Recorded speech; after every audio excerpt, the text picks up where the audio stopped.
Good afternoon and welcome to the Joy Show. I'm Barbara Schreiner Trudell, affectionately known as Rev B, and I am so excited that you decided to join me today. So, the Joy Show, Joy is an acronym for just one you. And I really truly believe that as each one of us starts living from our sacred, authentic self, we begin to create harmony and we get to have lots of joy in our lives. So, I'm really, really grateful that you're here. I want to begin with a land acknowledgement, and I acknowledge that the land that I'm on today is Turtle Island, and it is the traditional territory home to many diverse First Nation, Inuit, and Métis people. And I'm grateful to be able to live, work, and play here. And I seek to always uncover the truth and to ensure the Indigenous ways of knowing, being, and doing continue. So today I honor all Indigenous and Métis people, for I realize we are one. So the Joy Show reflects the power of living authentically. And at CSL on the Lake, we teach that we create that power from within, that as we think about life and as we journey forward, the way we speak, all we do comes from that divine essence. So on that note, I am just so truly grateful that we could all be here to share this time. Now, today I have a wonderful guest. For those of you who are on the New Thought Media Network all the time, you probably already know her. Her name is Laura Topper. She's a speaker, singer, songwriter, a labyrinth facilitator. I want to know more about that. A love activator. Laura lives one heartbeat at a time as the pointer to love for individuals around the world who are ready to shine brighter, love more boldly, and live more fully, creating space for those identified as women to join and connect together with a mission in their hearts and a purpose in their passion. Founder of the Woman of Power Alliance, Laura is rooted in the intention to bring those identified as women together globally to support their shared experience of supporting each other on the adventure of menopause, midlife, spiritual empowerment. Wow, wow, wow, so much more. Now she's got the cosmic prayer and immense love on the New Thought Media Network. So, as a licensed practitioner with religious science, we've got us a great, great show today. So, welcome, Laura. I am so grateful you're Oh, here. hi. Thank you. Oh, my Thank you, goodness. Rev B. Thank you for inviting me here today. Um, I'm really, really happy that you could come. Now, what I didn't know, I knew you could pray and I knew you could interview because I've seen your show, but I didn't know you were a singer songwriter. Tell us a little bit about that.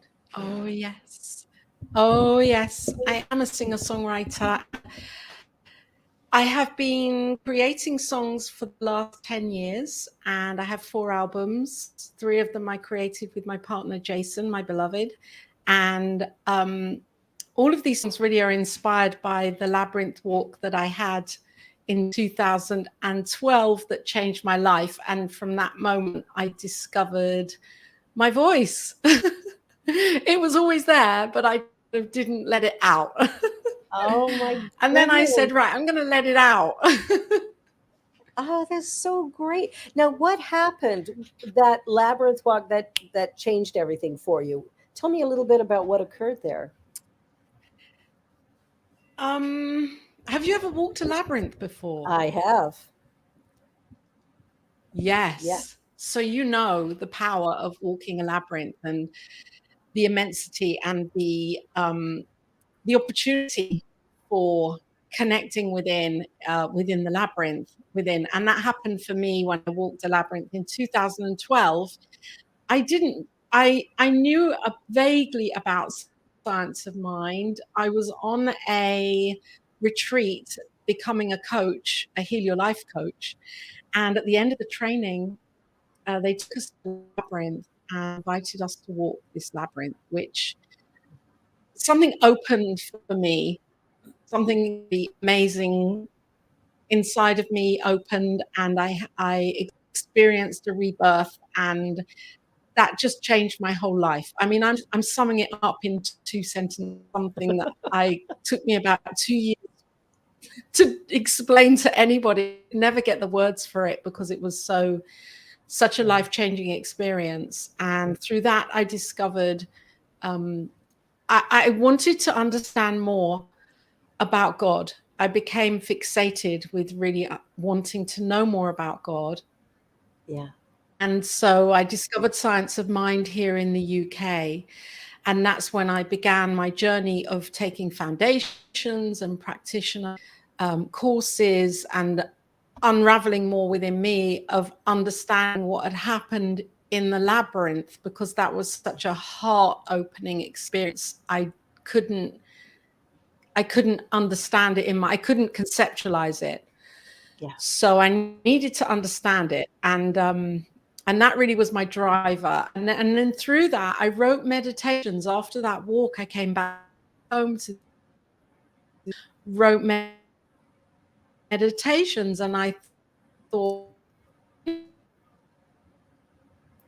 know what, I'm just going to start playing guitar again, because I used to play guitar when I was about, I found a flyer in a Cape lessons up the road, and I went and rang the number, and it was this beautiful woman who became my friend. And what a beautiful woman. And she would teach me guitar every week. I had my guitar. I went there every week. I was strumming away, and she was giving me these amazing songs to sing at the same time.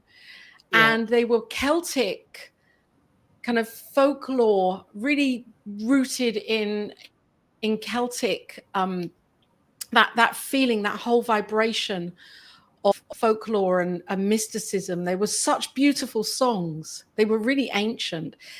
And week by week, I'd go there, and I was getting really frustrated because I just didn't want to play the guitar. I just wanted to sing. And so I said to her one day, I'm just going to chuck the guitar out the window. I just want to sing. And she said, that's Oh my fine, goodness. just sing. Oh, good for So the guitar, you. because I couldn't keep up. I wasn't that good with the guitar, and I couldn't keep up with notes, but the voice wanted to come out. And so that's when I decided to put this. I said, right, I'm going to put these meditations that I've written. They were in a book. I've still got the book. And I'm going to create songs for these meditations. And then one day I let that go. And then one day I was walking in a park, and a woman was walking. I mean, we were basically just doing that.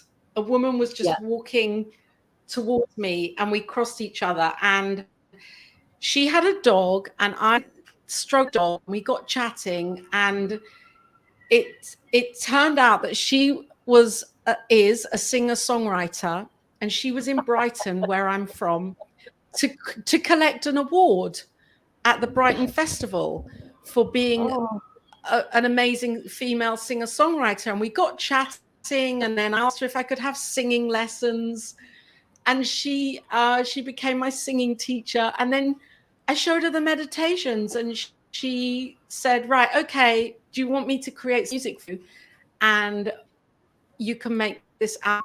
That's what I did. It was just amazing how it all kind of just naturally happened without me trying to force it. that's how the universe works.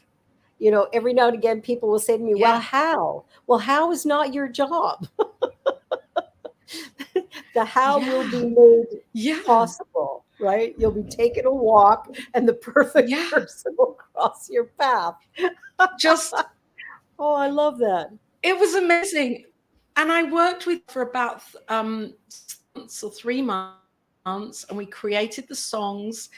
And then we kind of went our separate ways because she had other projects. And then I wrote a song for a part of my practitioner training called Oh, Do You nice. Know? And I put that aside. And then my reverend here in the UK said, Laura, you've got to create that as a song. You've got to record it. Yeah. And after Kate had gone, her name was Kate Daisy. After she'd gone um, out of my consciousness, really, I thought, I don't know any more musicians. I don't know any more musicians. So I made a list. It was amazing, Rev B. I just made this list of every type of instrument that I would like on the song. And a friend of mine's, and I had harp and I had didgeridoo. There had to be a Oh, didgeridoo in there. And a friend of love. mine knew, yeah. And then I mean, it was a long kind of story, but it was kind of the upshot of it was that a friend of mine introduced me to Jason, who's a didgeridoo player, and he plays the kora, which is the African harp. Yeah. And he'd already written this piece of music. And when we met and played, I sang the song to him. It fitted with the music. Like, it Of was like course it that. did. What he had written and what I had written just fitted together, and that was it. Yeah. That's So we that's fell in that's love, and we just kept creating music. that's so that's so perfect, because that's how the universe works. We spend all this time trying to Yeah, force things to happen, but the truth I is, know. stop doing anything and watch it just unfold, because that's how the universe works. Wow. Yes. Oh Yeah. wow, It wow. was amazing when it was amazing, and you're right. It so often when there are things that I want to happen, I'm pushing it, Yes, resistance, and it's like, you will demonstrate, this will happen, and it that doesn't, because ego. I'm not in that flow. No. Yeah. Well, it's just like Eckhart Tolle's book, The Power of Now. There's only now. There's nothing else but now. That's And if right. we stop the That's trying to right. push water uphill, we would get so much further, so much quicker. Oh my gosh, I love that. I love that. Yes. So, how did you get onto the New Thought Media Network? Like, how did that work to start your shows on here? Oh my gosh. And isn't it, for me, when I tell you this, it's like, it's amazing how everything is just interconnected as well. Because as me and Jason were creating music, we were sending out music, digital music because we're here in the UK. Yeah, So as you can imagine, before COVID, there wasn't really that interconnection with musicians around the world. So I remember sending Rev Robert a CD of mine, probably in about 2014. And then when I was in ministry school, a dear friend of mine started a magazine, and he said to me, he invited me to write in the magazine every month, which I did for about 4 months. yeah. His name's Reverend Jeffrey, and he's in Australia. And his magazine was called Spirit Speaks. And I wrote an article in there for about 4 months. This was pre-COVID. And I think Reverend Robert was advertising in there for something. I think it was just for New Thought Media. And it was for the radio. Radio. Hmm. Jeffrey said to me, Laura, I want you to meet Reverend Robert. And he connected us. I had a radio show here in the UK that playing New Thought music, and I gave it up when COVID came, because I had to literally go to the radio station Right. every week, and I'd been doing it for about 2.5 years, and I stopped doing it because the radio station kind of had pause with COVID and everything. And I said to Reverend Robert when I met him, I want to do something else online. And then I just sat with that and visioned. And it was amazing to meet him and his energy and his openness, because he said, let's just see what comes through. Let's just see what comes through. And what came through was the cosmic prayer. I love that. Yeah. And And it that, was great. It was, yeah, it is great. It continues to be great. Well, and what's really it exciting, continued great. yeah, what I love is that the effortlessness of getting to where you are now, right? Like, I think that's the big takeaway today for anybody who's watching, is stop trying to make things happen. Stop trying to figure out how everything's going to work.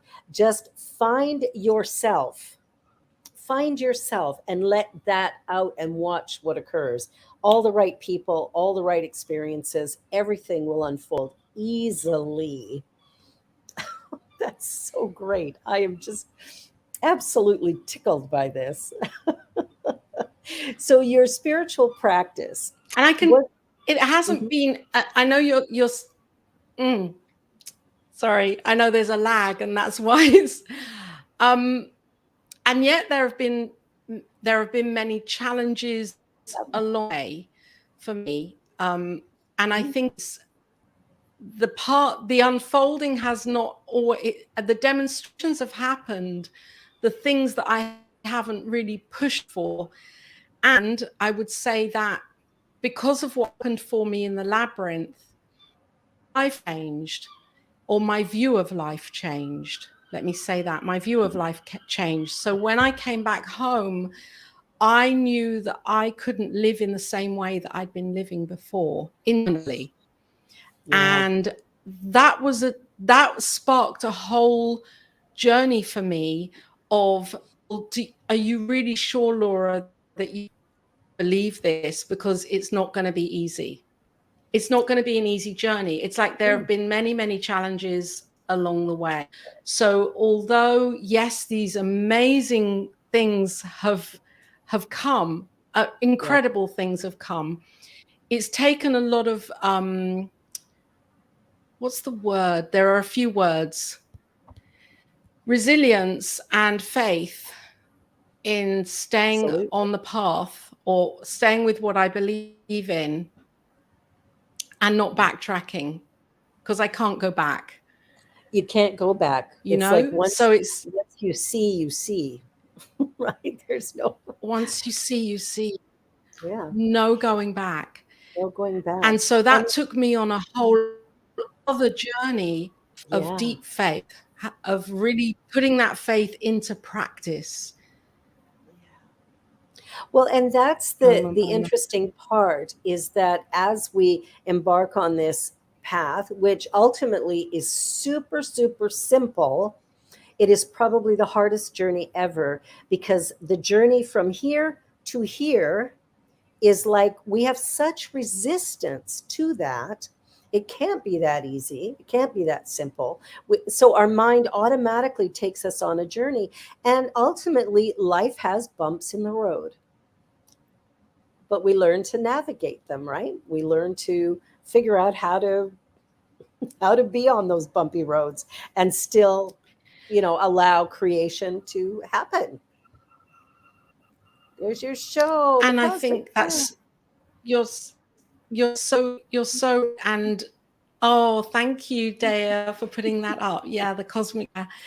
Um, and what I really hear about what you're saying there, and what I believe is that if we have a dream, for me, if I have a dream in my heart, then a part of that, of living that dream or that vision, is to enjoy the moment by moment and be the unfolding of it in the moment.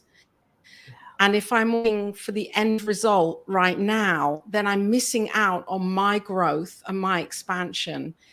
And then I'm just missing out on life.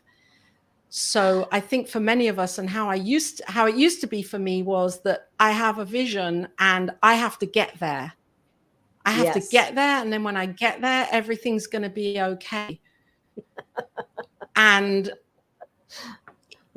what I know now is that having the vision is the part of it. The challenge is to live the vision right now and be fully immersed in it right now in this moment.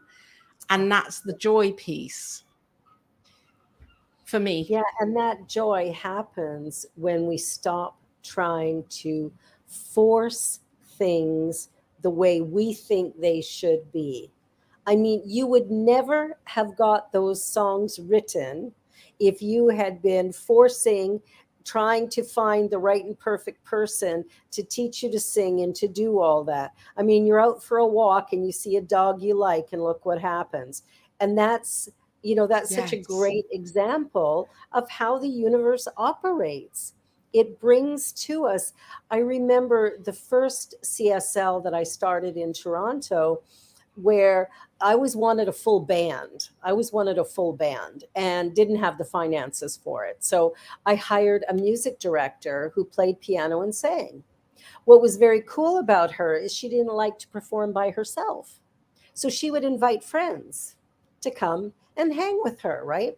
Well, they loved the services so much that one day I turned around and I looked and I thought I had a drummer, I had a bass player, I had lead guitar, I had a pianist, I had a sound man, I had people, doing harmonies and stuff. And I'm going, how, when You did got this your occur? band. My whole band. And I did nothing except hire a music director who didn't want to Except for perform, except for, yeah. And it's, setting it in your mind. oh, I was clear. Well, that's the key, Yeah. is when you set an intention. Like you said, you knew all of the types of music you wanted, you knew the instruments that you wanted in order to create the music that you were going to create. Yes. Did. We just have to know that we get to have that. Oh, yes.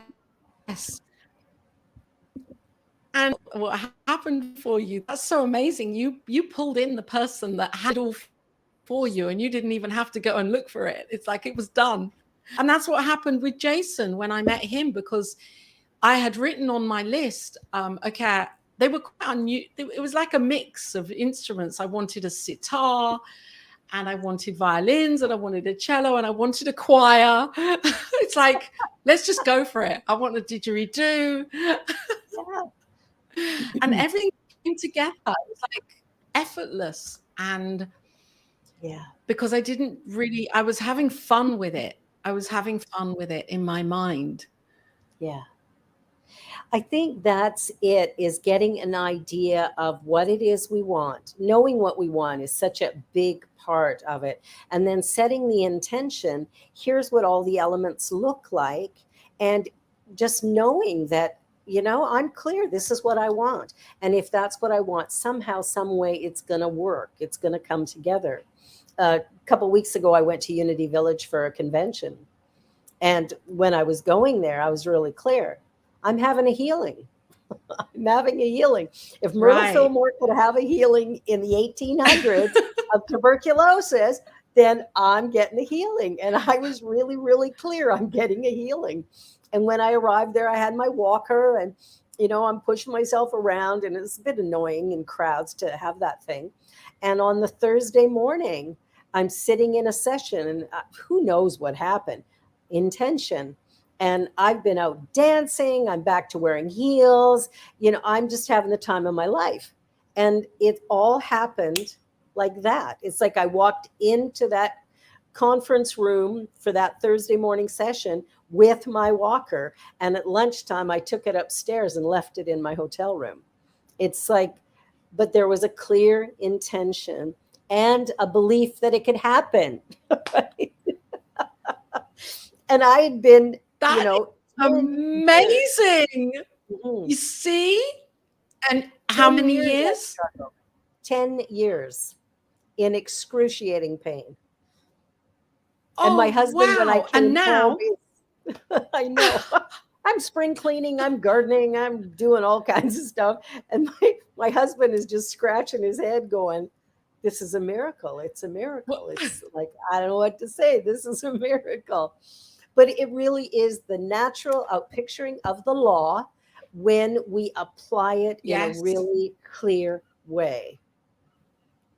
I wasn't wishing or yes, hoping. that is I it. made a demand.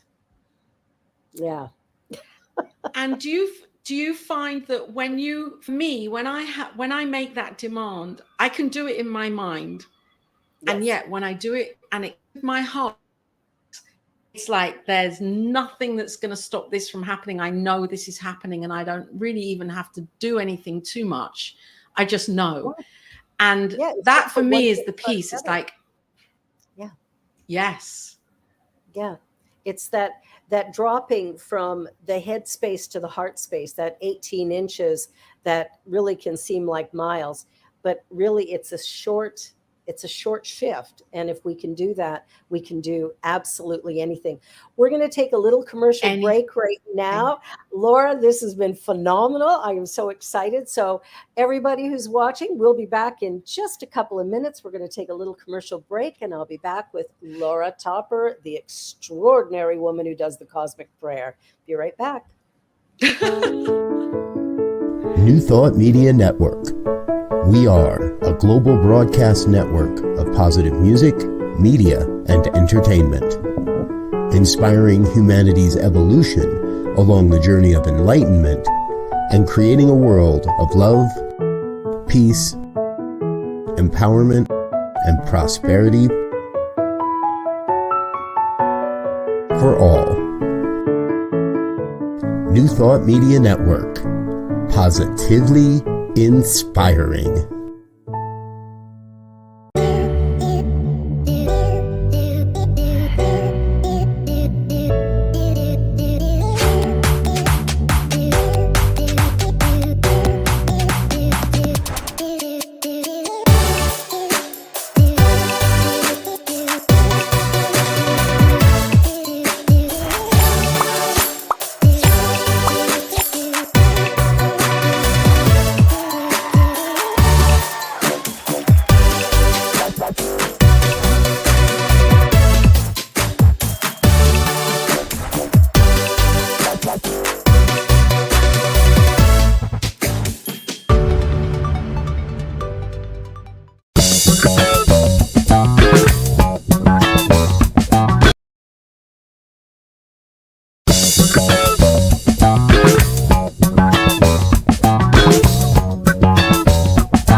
Oh, well, I'm so excited. This is the Joy Show with Rev B, and my guest today is Laura Topper, and we are having just an incredible conversation.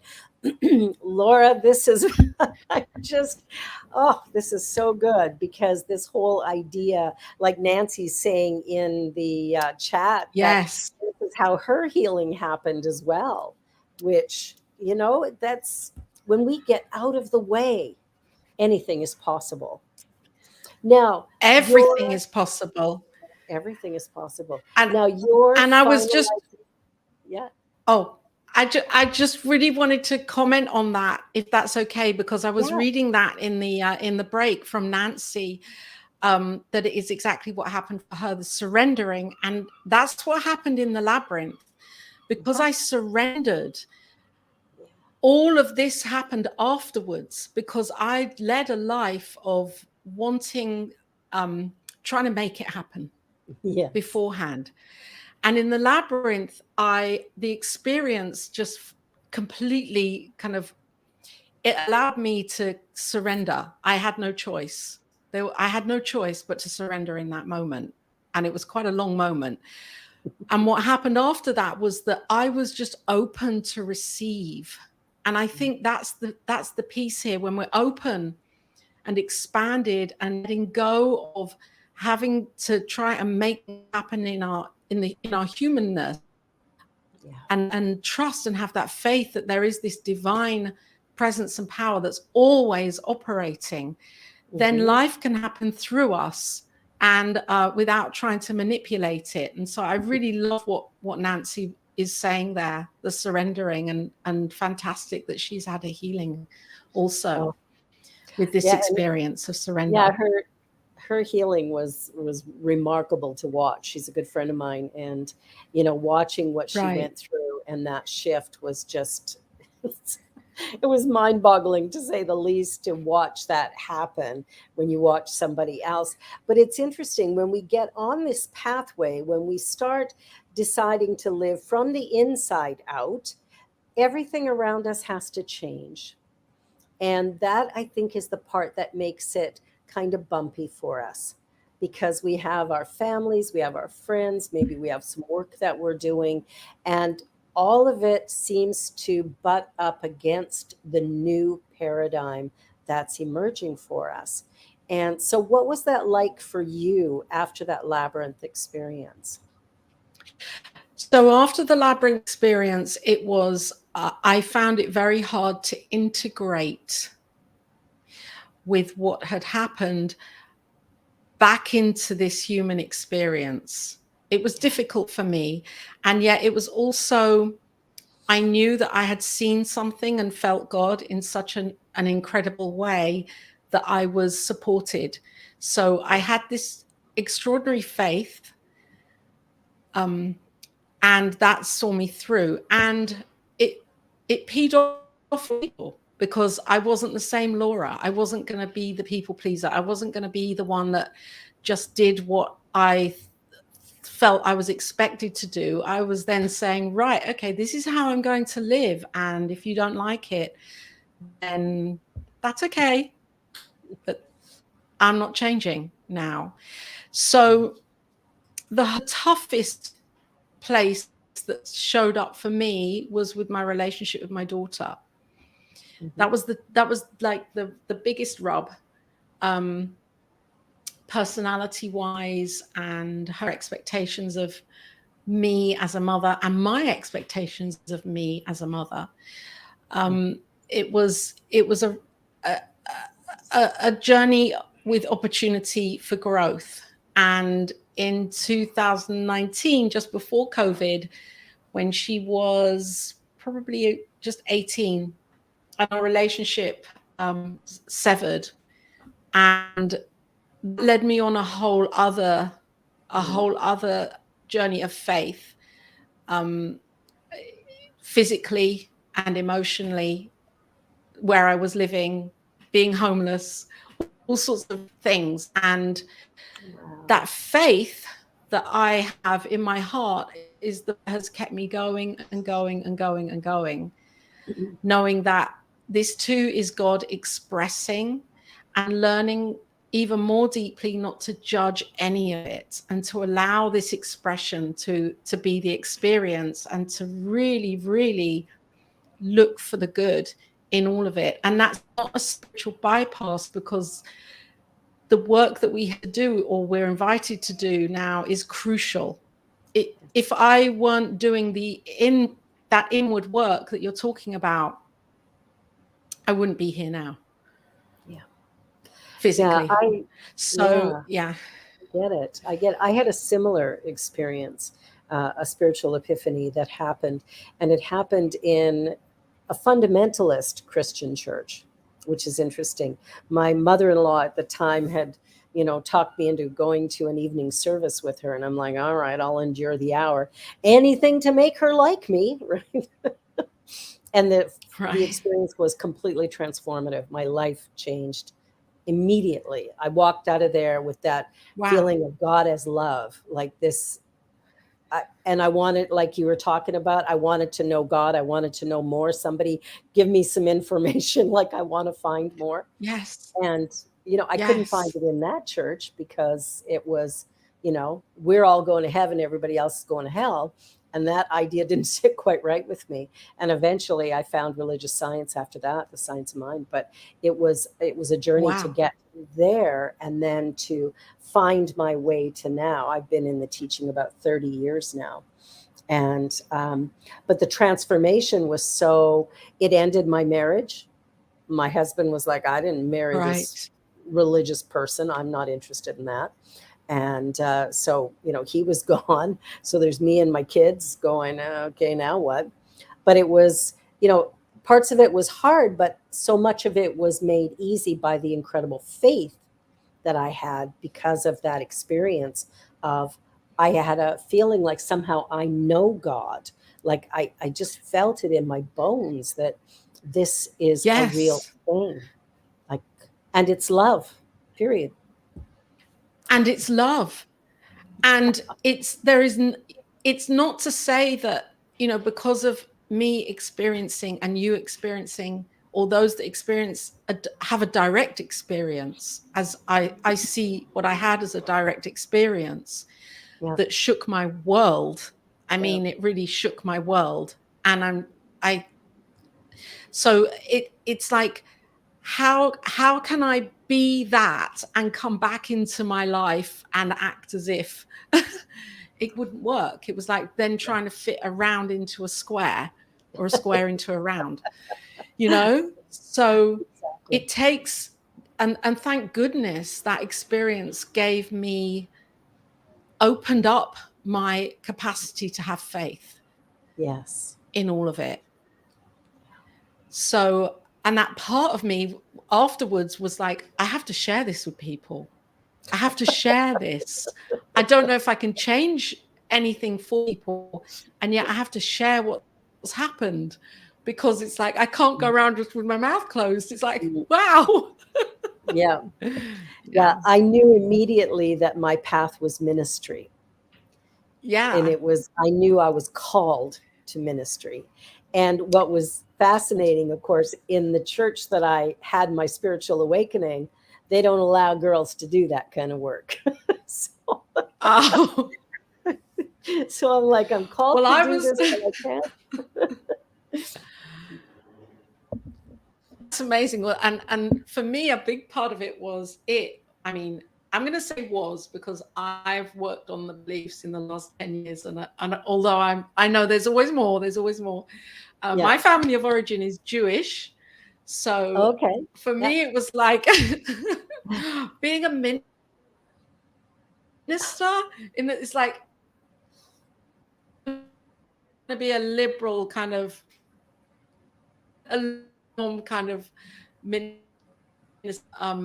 that Judaism. For me, it was like religion is not a part of this. This is a spiritual experience that I've had here. And I'd given that up kind of when I was 18 anyway. So but it is a trailblazing. Exactly. But it's interesting from my kitchen. Sorry. That's where I am. That's perfect. But it's such a great thing. Like, I was raised without religion. My father was agnostic. My mother was a Christian, but he won. So we never went to church. We never did that stuff. You know, it was like, it didn't happen. So for me to all of a sudden go to church, you know, see the light times a day. It was like I couldn't get enough of it. No wonder my husband left me. It was like, where's this woman? She goes to church midweek, end of the week, on Sunday twice. Like, hello. She's reading the Bible at bedtime. Like, who is she? Fortunately, he and I became very, very close friends, which was very great for our children. Oh, beautiful. But it took us living apart to accomplish that. To get there. And we became best friends. And I think sometimes, you know, people come into our lives and serve many different purposes. And so we have beautiful children, and, you know, we had each other. He passed away 3 years ago this month, actually. And so it was, you know, I got to do his funeral service. I got to be there to support our children and the child he had in his second marriage. And it was, you know, there was a coming together that happened. That was, you know, probably wouldn't have happened if we hadn't developed such a close bond and kept that bond. Even as our children became adults, we kept that closeness where we could just phone each other and chit chat and check in and see how we're doing. So I think the things that we learn through these spiritual awakenings is that love has no bounds. And when we release it, it sort of collects everyone up into that heart space, which allows us to create a world that is loving and kind and supportive and generous. And I think that's where I want to live. I imagine that's where you want Yes. to live. Absolutely. Yeah. Yes, absolutely. And I love what you've just said about how you gave the service and you were there to be that person to know the love for him in that moment at that time. And what a Yeah. beautiful thing with everything that you'd been through to be able to do Yeah. that and know that it was so embraced as love. Well, and the very last thing he said to me, because he chose to die, he had a cavernoma, which made him a quadriplegic like that fast. So he went from being a perfectly healthy 62-year-old to a quadriplegic in minutes. And he had to have a trach. They had to ventilate so he could breathe. And so he decided, I'm not living like this. And so he said, I'm Right. going to be unplugged. And so I was able to go and visit him the night before and to, chat with him about his memorial service. And we got to joke around because, that was our relationship. It was a very loving relationship. And, he said, "You're going to do my service?" And I went, "Absolutely." And he said, "You'll make it short, right?" I said, Oh. "Absolutely.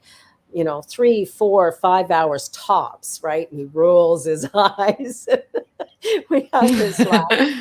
And then the next day they were disconnecting everything at 10 in the morning. So I went early in the morning and spent a last little bit of time with him.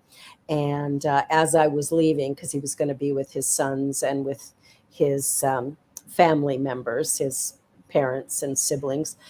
So the last thing he said to me was, "Give me a kiss." And so jumped up as best I could, gave him a kiss on the mouth, and said, "I love you," and left. And that was the end of that conversation. And he passed.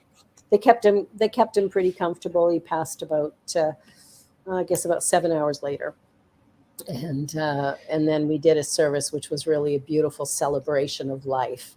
And it was remarkable that, just the way the families came together and the things that we did. And we can do that when we open ourselves up to this divine energy. We start to see Hmm. the glory of life, and that each moment is absolutely precious in and of itself.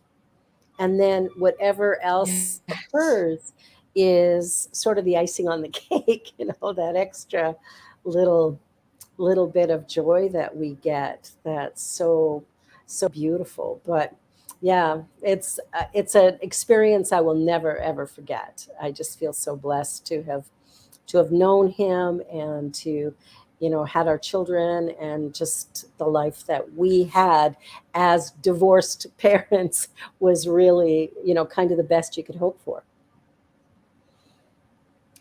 And which is isn't cool. that in our humanness? Yeah, it's Yeah. it's an experience for you and for him and for your whole family. And I was just thinking as you were saying that in our humanness, how we label, this idea of divorce and separation, and when we're apart from those that we love, Yeah. and yet there's this connection that's always there. It's always Yeah. there. We're Yeah. one as one. And so you and he just chose to really embrace that in a new way. Yeah, which was, it Really was really good. powerful. Yeah, it was good for everybody. It was, and I, I've been married 5 times, so it's like I know how to do it wrong. Really? Yeah, he only Well, you got know married how to twice. do it. I do. But the interesting thing is, my current husband, we've been together 20 years this year. Oh, It's 20 years. So okay. this one's He can working. breathe. He just says, fifth time's the charm. And he was very close with Ken as well. Like, there was a friendship there. And Pierre and I have a daughter, and, she sang at Ken's funeral. Like, it was like our families were completely intertwined, and it just coming together. So, on another note, I have one more question for you. The labyrinths, you Yes. create them now. Is that right? Do I have that right? Well, no, I don't actually create them. That's a thank you for just saying New that, because I was vision. like, maybe I do. Ah, I'm always listening, taking it all on board. I take people on labyrinth walks, definitely. yeah. There's a beautiful labyrinth about an hour away from where I live here, which I've walked for Okay. 10 years. Not, I mean, Yeah. it's not been one long walk, but I'm still on that one long walk. But I mean, Yeah. that one that's an Yeah. hour away, I've walked it regularly.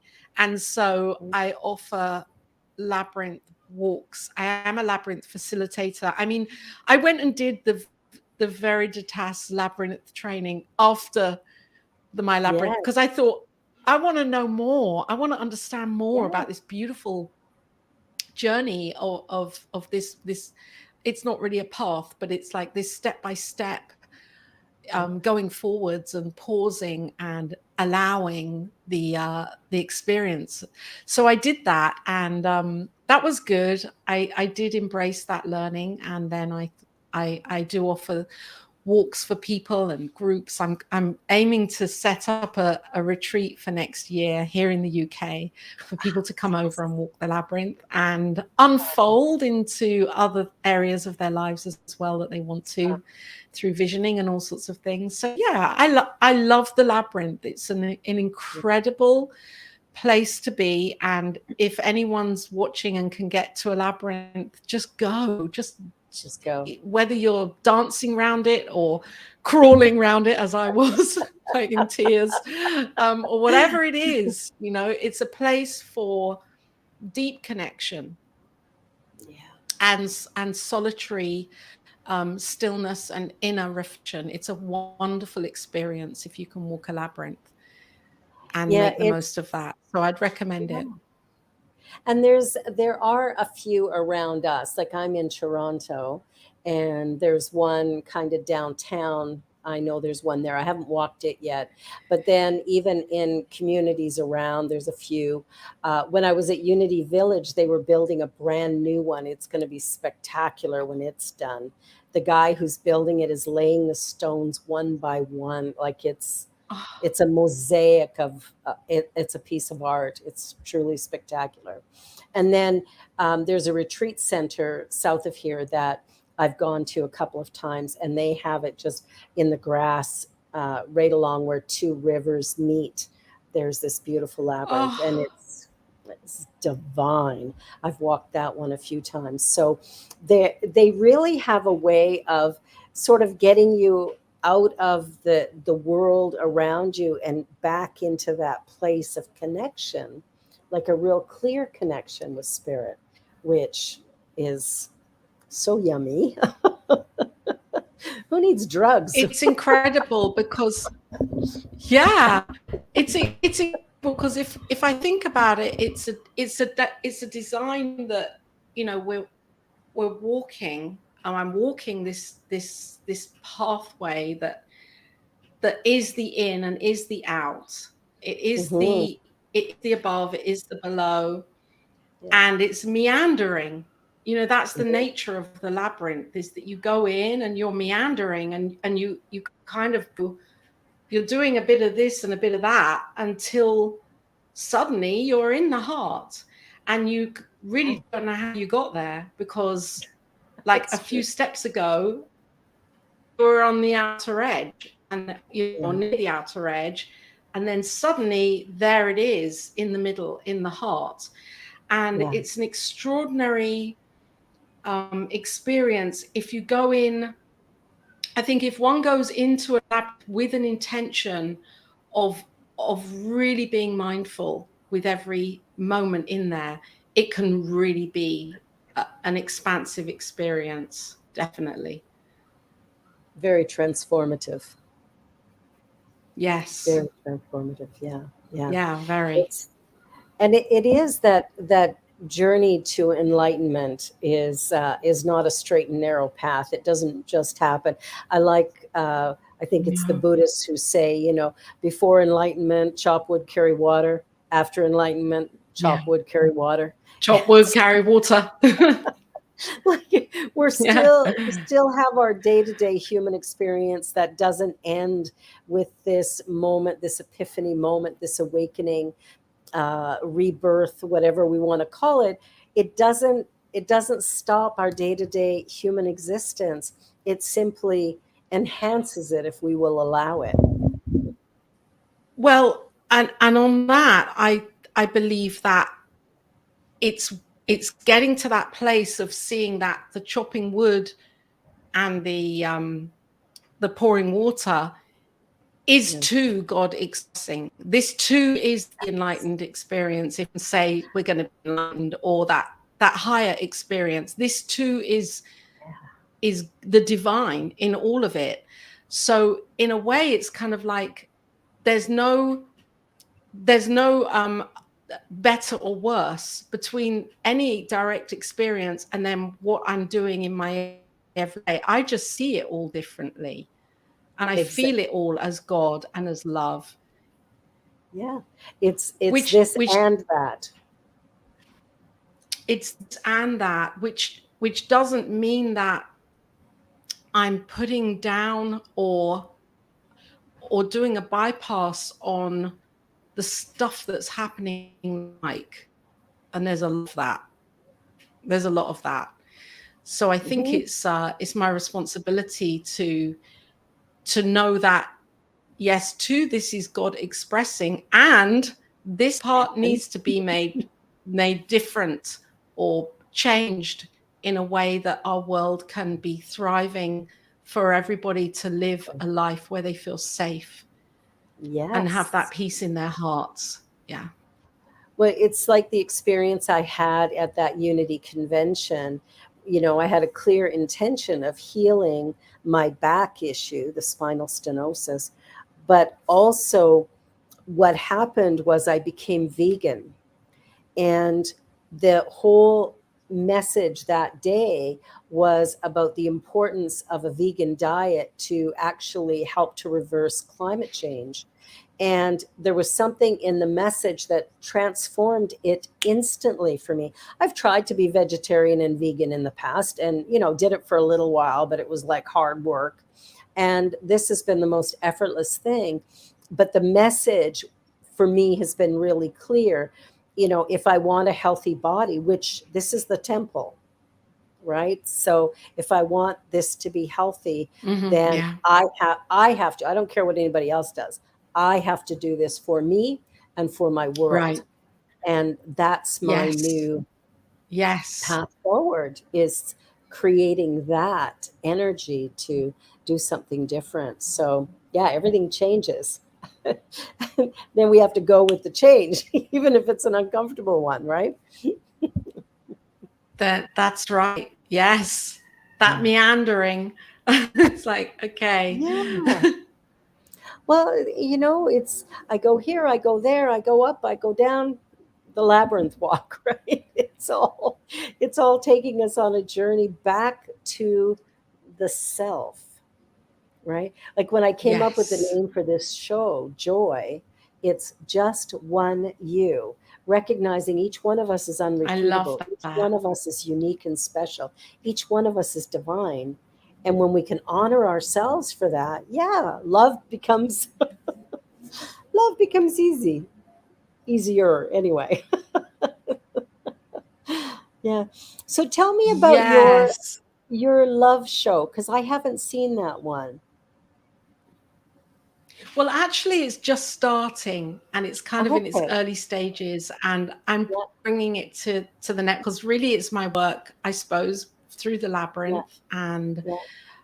my that experience that happened for me. And so I really am in my heart. For me, it's really about opening up to love and sharing that knowing with others. So um, I love working with groups of women. I've done that for many, many years, and bringing women Yeah. together, and especially women that have something in their hearts that they know that they're bringing to the world and want to share.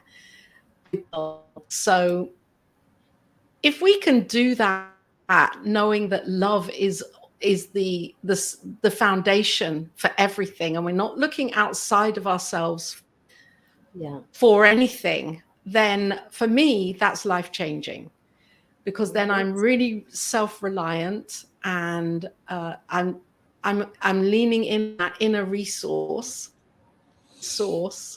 And so that's my teaching, to guide others to doing that for themselves, for their lives.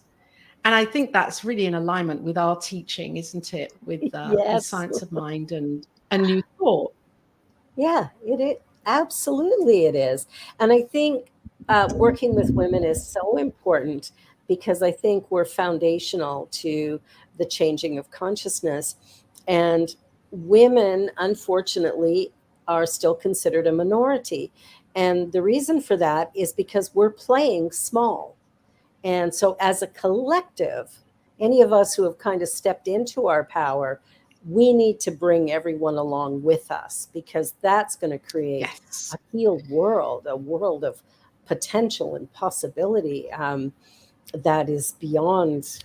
Yeah, working with women is very important. And anybody who identifies as a woman, I think I like that you have that. Anyone who and men as well, because I believe that there needs to be, or there's a calling for education. For me, it's menopause, right? I worked with women in menopause, and that was kind of before I came into this teaching. I was always working with groups of women in menopause, and it was really more about health from a physical point of view or a nutritional point of view, because that was my work at the time as a personal trainer. And I did so much. I took a master's degree in menopause. And so it's all really about me. And then I went through menopause and chose to do that naturally. And I love talking to women, with women, and hear stories. And I think this is the key piece of the work that I do, is connecting women together. And we all have skills, and we all have things that we can share with each other. And for me, this is about, well, come on then, let's get together, share our skills with each other. Yeah. And make that available, because I know how to do something that you don't know how to do, and you know how to do something that I don't know how to do. And so we can support each other. Absolutely. With our businesses, with our ventures, with our passion projects, whatever it is in our hearts. So that's my piece, is bringing women together and talking as well about it. I love talking about it. So. Well, and it's such important work, because we are the majority of the population at this time. I have a daughter who's 17, and a couple of years ago, she heard that women were a minority, and she came home and she went, "Mom, I heard the most ridiculous thing today." And I went, "You keep that thought. Yeah. Just hang on to that, because that's what's going to begin to shift this as women start to realize their true potential." Thank you, Laura, for joining me today. This has been so lovely. I am just so grateful. And I'm really looking forward to being on your show and doing this again. Yes. I am so looking forward to coming on to the Cosmic Prayer. Oh my gosh. Yeah, this has been wonderful. Thank you for being here. And thank you to everyone who watched. I'm so grateful to you. Nancy, thank you for your comments. It's so wonderful to be able to gather together in a consciousness of oneness and love. And keep in mind that the Center for Spiritual Living on the Lake has our Monday night service at 7 p.m. Eastern time. So cslonTheLake.com. And you can email us at revb@csl.onthelake.com for the link. We're on Zoom and YouTube. And anyway, thank you all for being here. See you next week, when my guest is a trainer, Curtis Anderson, who is my eldest son. We'll be doing a whole section on fitness and health, and that'll be our next show. So thank you all. Thank you, Laura. I love you.